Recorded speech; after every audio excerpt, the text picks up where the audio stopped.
Hi, welcome to Something to Talk About. My name is Taco. This is my Song of Ice and Fire lore series, and also I'm doing Umber Week. That's right, I'm covering Mors Umber today, right there. See, Mors Crowfood, and I'm covering Hother Umber tomorrow. So just a little bonus video for your Friday day and Friday day. And yeah, so what's going on here? This is what's going on. Pause it, read it if you've never been here. These are kind of the rules, right? Yeah, also spoilers for the books. I usually say possibly for the show. I don't think there's much for the show here, but definitely for the books. Yeah. So that's it. Get out of here if you don't want any Umber spoilers. But we're hanging out north. We're getting all beardy. I got a little bit of a beard. I trimmed yesterday, so not quite like this dude or his brother. Who we're talking about tomorrow. We're actually talking about Hoster a lot today too. And also we'll be talking about Mors a lot tomorrow. So Mors and Hother are together for the first time. I'm trying not to cover the exact same stuff, but I do have some stuff. But yeah, you guys will see. But yeah, it's not 100% identical because they do split. So it is worth watching, or both of these, right? So let's talk about Crowfood Umber. So Mors is a old man, huge and powerful, with a ruddy face and a shaky white beard. He wears a chunk of dragonglass in place of a lost eye, and he will conceal it, the empty eye socket, with a stained white leather eye patch. So yeah, he's got a white leather eye patch, and he also puts a chunk of dragon glass in his eye. He wears a cloak made of a snow bear, with the head as a hood. Yeah, he's got like a really cool like a bear hood. Crowfood is usually drunk, and Catelyn Stark considers Mors and his brother Hother to be ancient old brigands. Welts sleeping by the side of the road one day. That's how he got the nickname. A crow had taken Mor for dead, so he pecked out one of his eyes. And according to Old Nan, he grabbed the raven by its feet and bit its head off, earning him the nickname Crowfood. His wife died in childbirth. His sons were killed during the Battle of the Trident during Robert's Rebellion. And his only daughter was abducted in 270 AC by wildlings, about 30 years ago, leaving Mors with a deep hatred for the free folk. Mors is made joint castellan of the Last Hearth, together with his brother Hother Horsebane, which we'll talk about tomorrow and a little bit today, by the Greatjon Umber when the Greatjon marches south to answer the call of arms for Robb Stark. So yeah, young wolf Robert Stark goes south, takes the Greatjon with, and leaves Haemon Hother in charge of the Last Hearth. So let's get into actual House Umber. So House Umber of the Last Hearth is a noble house from the Last Hearth in the north, south of the New Gif, including the northern Last River and the Lonely Hills. Most of their lands are east of the King's Road, but the Umbers do graze their sheep in the high meadows of the northern mountains in the summer. Lord Greatjon Umber, called the Greatjon, is sworn to House Stark of Winterfell. The Umber sigil is a roaring giant, brown-haired, and wearing a skin with broken silver chains. Yeah, and a red flame on flame red. Sorry, on flame red. You guys see it. Umbers are famously huge and boisterous, though some break the mold. Although the Umbers deny it, Roose Bolton claims they still practice the tradition of the Lord's right to the first night. That's gross, and they shouldn't do that, which was banned during the reign of King Jaehaerys I. House Umber is an ancient house who once ruled the first men as kings. After their many struggles, the Umbers were reduced from royals to vassals of House Stark, like everybody else.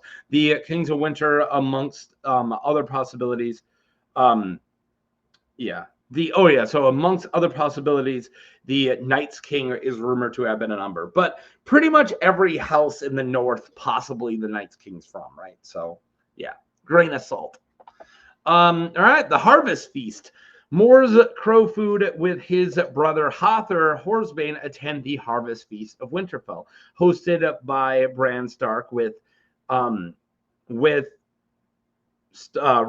still in the south. So Robb Stark goes south for the war, right, and leaves Bran in charge. So the Umber party leaves late at night, and the Horn arrives late at night, and the Horn announces their arrival, and it wakes Bran up, and he judged them all to be half drunk and from their boisterous shouting. So the next day, Hother and Mors come to the hall for audience with Bran. As soon as they are seated, Mors immediately asks to wed Lady Hornwood. So that's kind of like a lot of the Harvest Festival is people trying to marry Lady Hornwood. So and I don't think I'll ever cover Lady Hornwood because it's a really, really, really sad story. But before it gets that sad, when she's just a widow, she comes with a lot of land. So there's a lot of people who are like, hey, Bran, so about Lady Hornwood. And that's definitely something Mors does right away. So yeah, I just want to let you guys know it's like something that happens at the Harvest Feast a lot. So he goes, Greatjon's with the young wolf, or the Greatjon is the young wolf's strong hand. All know that to be true. Who better to protect the widow's lands than an Umber? And what Umber better than me? So Maester Luwin says that the lady is grieving, and then Mors says, I have a cure for her grief under my furs. That's messed up, dude. And inaccurate. Maester Luwin promises to pass the request off to Robb Stark. Like, all right, whatever, we'll put in your request. The new king of the north, and Danella Hornwood, who dislikes Mors. So he's like, we'll ask Robb, and we'll also ask the Lady Hornwood, who doesn't like you, Danella. When Roderick tells his brother Hother to keep. Roderick tells his brother Hother to help Wyman Manderly build ships. Mors says, Manderly, that great wandering sack of suet. His own people mock him as Lord Lamprey, I've heard. He can hardly walk. If you stuck a sword in his belly, 10,000 eels would wiggle out. Oh my God. So yeah, we'll get more into what that conversation's about tomorrow. But Hother Umber, his brother, when Mors is like, can I marry Hornwood? And then Hother brings up stuff that he needs, and they're like, well, why don't you just work with Manderly? And that's when Mors is like, oh, and says all that stuff I just said, right? Okay, cool. Roderick admits that he is fat, not stupid, right? So Roderick's like, yeah, Roderick Castell's like, yeah, no, Wyman's fat, but he's not stupid. The Umbers agree to it, so they start helping. During the feast, Bran sends the Umbers boar to eat. Bran does this cool thing where after he's already eaten and he's full, they bring him plates, and he like sniffs them and has to be like, it's pretty good. And then he decides who to send them to. I covered that when I talked about my Big Walder Frey video. You guys can check that out. So he sends them boar.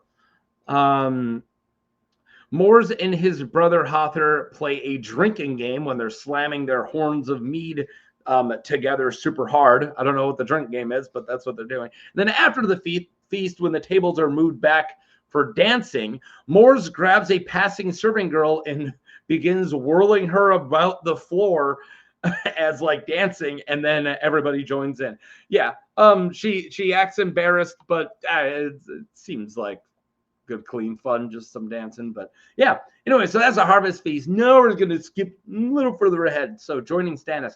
So at River Run, the Greatjon tells Robb that his uncles wish to marry, but consider the possibility of Mors marrying a daughter of a Lord Walder Frey. He's like, no, not a Hornwood. Why don't we have him marry a Frey? Robb is then red weddinged at the Red Wedding, and the Greatjon is captured during the Red Wedding. I did cover Greatjon on let's talk about the difference for Greatjon Umber.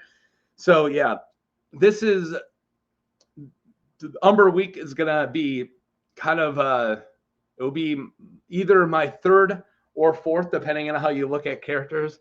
Umber I've covered. But yeah, if you're wondering why I'm covering 2 Umbers at once, maybe I should have said this at the beginning.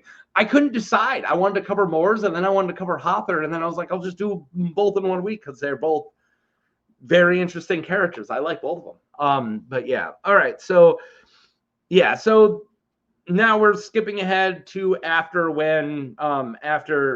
Jon getting red weddinged, right? So Mors is one of the few representatives of the North to declare fealty to Stannis Baratheon in exchange for certain conditions, namely the Skull of Mance Rayder. Remember, he has a deep hatred for wildlings, so he's like, give me the Skull of Mance Rayder, and that'll help, and a pardon for his brother Hother Umber, who is fighting under duress for the Boltons. He's like, yeah, as long as you pardon Hother after this, I'll fight for you, right?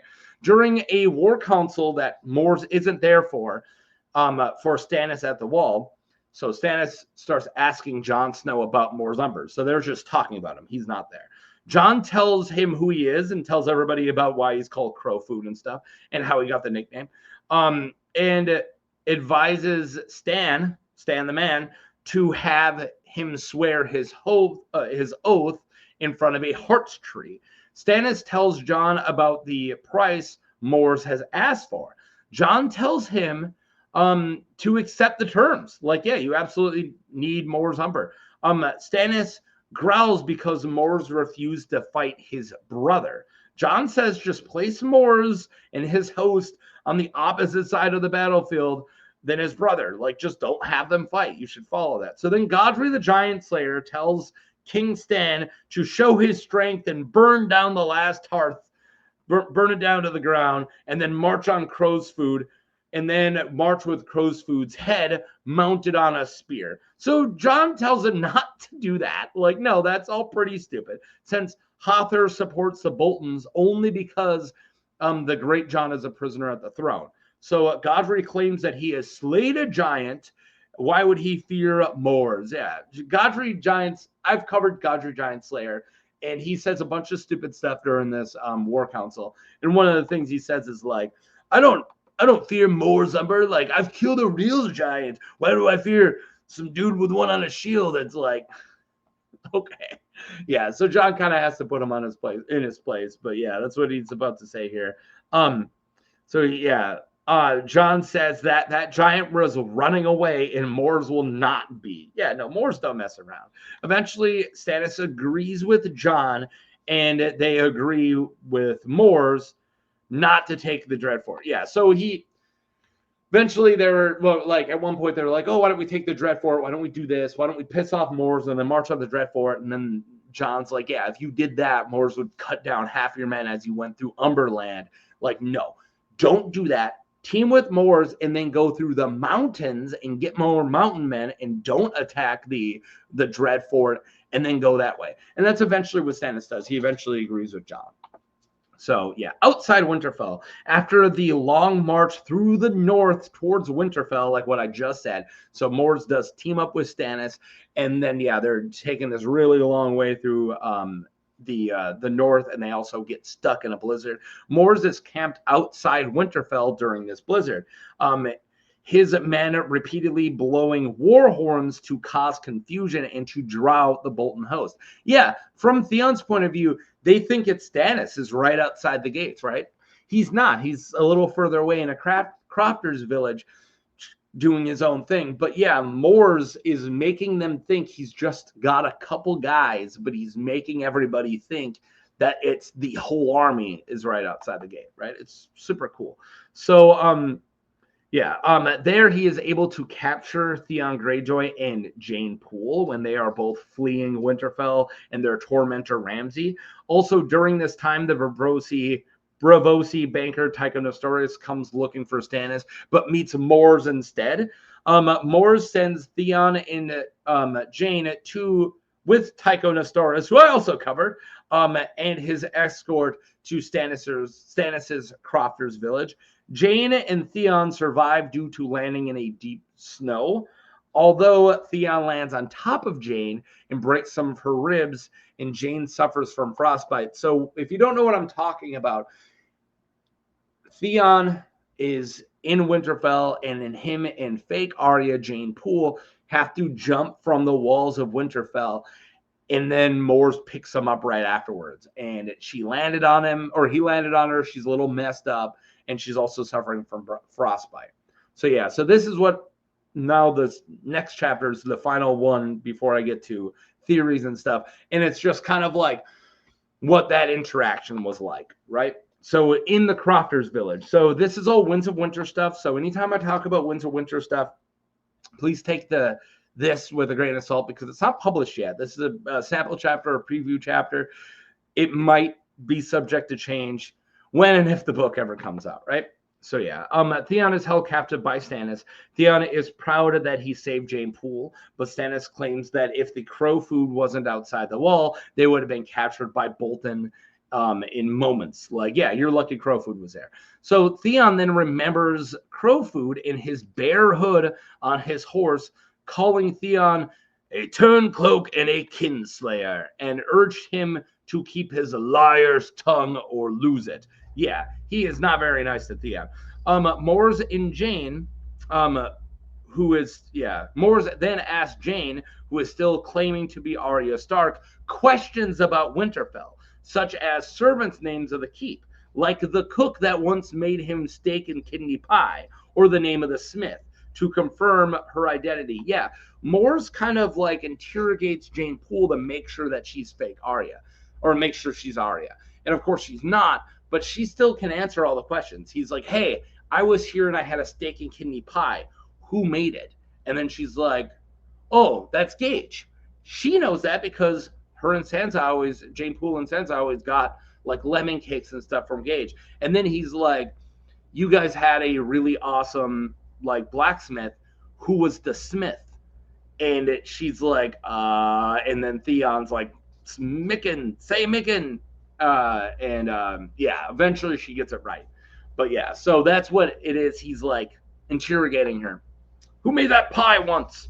Anyways, where was I? Since Jane was able to answer them correctly. She was free to go. Also, Mors was only able to muster a few crippled men and green boys as part of his force, as most of the Umber strength has gone south with Greatjon and the remaining guard had left with Hother. Yeah, so he does not have a lot of guys under his command. Mors has his green boys dig a pit outside the Winterfell gates. Due to the blizzard, the sentries visible the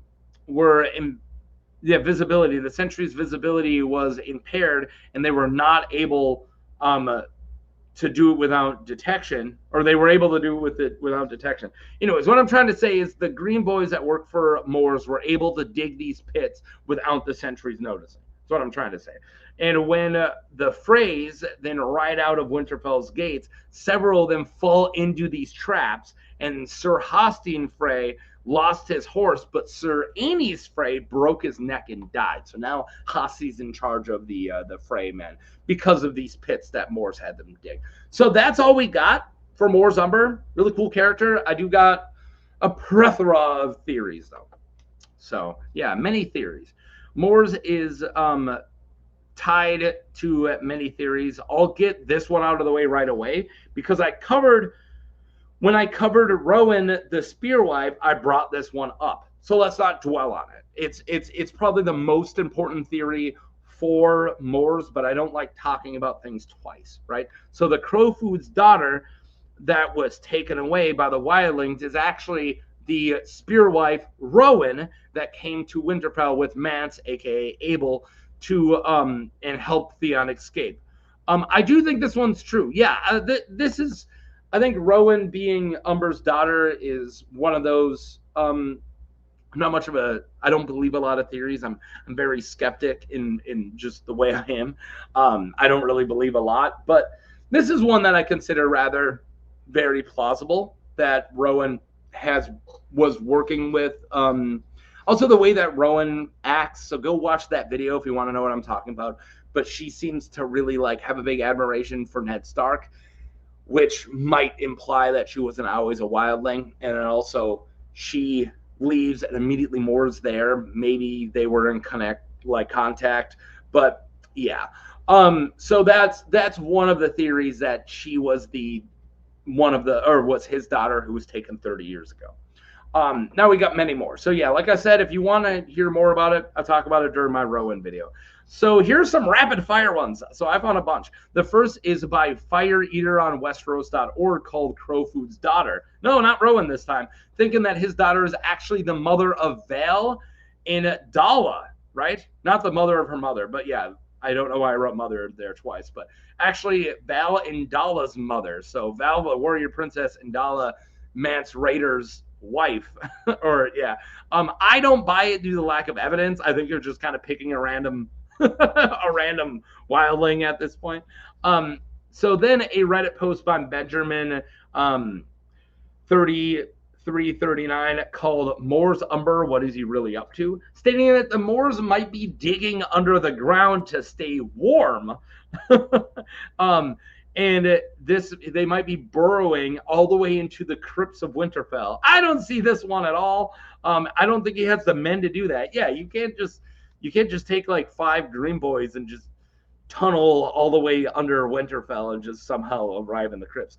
And of course, there are the Mors being hooded man theories.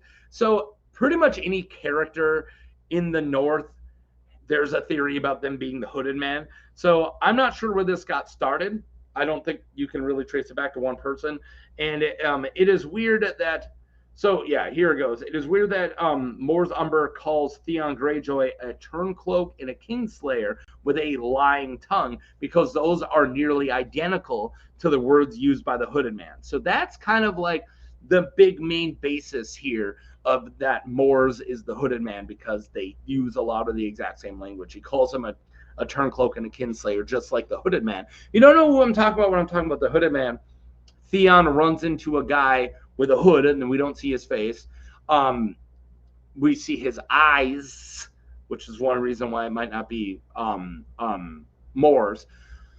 But yeah, he just calls Theon a bunch of stuff. It's in one of Theon's last chapters in Winterfell. So a lot of people wonder who the hooded man is. There's Harwin, who I covered not too long ago.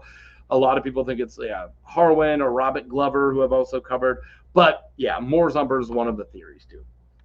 And then so where was I? So I did find a crazy one, and I will put the link in the description on Meditations on Song of Ice and Fire and the Manifesto 2, Volume 3. Yeah, I found this one. I did a lot of digging, claiming that someone killed Roger Riswell. So Roger Riswell is alive in the books, but not really. This theory is that Roger Riswell was tossed off the wall, and somebody then took his cloak and gave it to Mors, or maybe Mors found his body when he got tossed off a wall, because Mors is right out, who then used a ruby cuff to glamour as him, and that he is the hooded man. So not only is Mors the hooded man of Winterfell, but the reason why he had 2 eyes is because he is glamored as Roger Riswell. It's super tinfoil and a very long read. So yeah, if you want to hear more detail, I will put that one in the link in the description. It's really huge. But yeah, like I said, a ton of theories for Mors. I love Mors Umber. I love his backstory. I love Mors Crowfood. I want to know why Bloodraven wanted to kill him one day. There's a theory I once covered when I covered Three Finger Hob that involved Mors Umber's eye. Go watch Go watch Three Finger Hob video if you want to know what the crazy weird tinfoil I'm talking about there. But yeah, thank you guys. I'll see you tomorrow with another Umber. I will put that link in the description of that theory. And yeah, that's all I got. Peace.